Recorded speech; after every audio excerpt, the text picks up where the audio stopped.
तेल घालूया।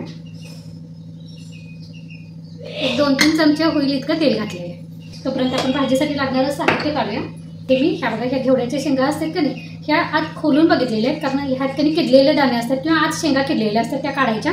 त्यानंतर दोन्ही बाजूचे केसर काढायचे आणि असं बारीक बारीक चिरून घ्यायचे।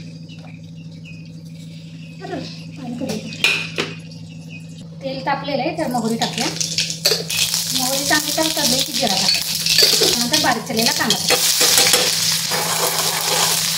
थोडीशी हळद, त्यानंतर हे धुतलेल्या घेवड्याच्या शेंगा टाकायच्या।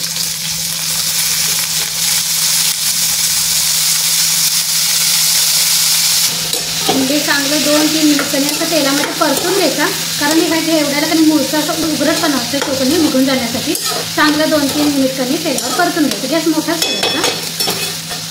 तर ह्यामध्ये आपण मसाले ॲड करूया। मसाले म्हणजे आपल्या घरचं साहित्यच आपण टाकायचं आहे। घरगुती लाल तिखट, हे आमचं कोल्हापूरचं लाल तिखट आहे।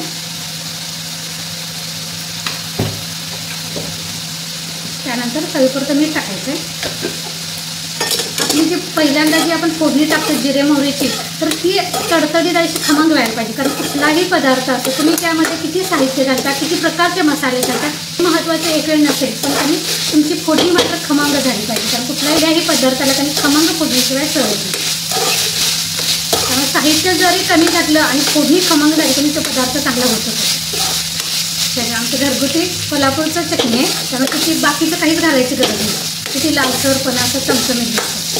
आणि 6 महिने वर्षात असे करून ठेवतोय। साठवणीची चटणी म्हणतात, त्यामध्ये आम्ही खडे मसाले जेवढे घालतो तेवढ्याच ओला मसाला पण घालतो। ओला मसाला म्हणजे खोबरं म्हणा, आलं, लसूण, कोथिंबीर, कांदा, असं तीळ हे पण घालतो। फक्त खडे मसाले तसे नसतात आमच्या कोल्हापुरी चटणीत।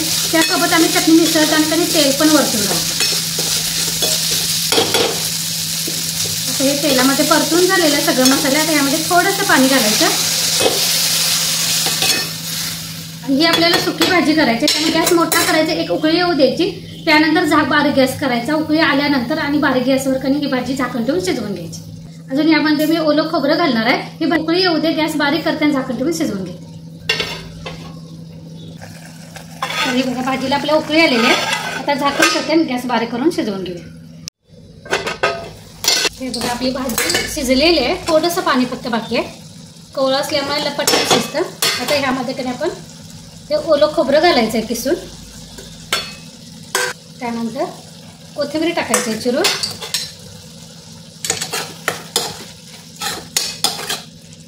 हे सगळं मस्त असं परतवायचं आणि अर्धा मिनिटभर असं झाकण ठेवून द्यायचं, म्हणजे आपली भाजी तयार।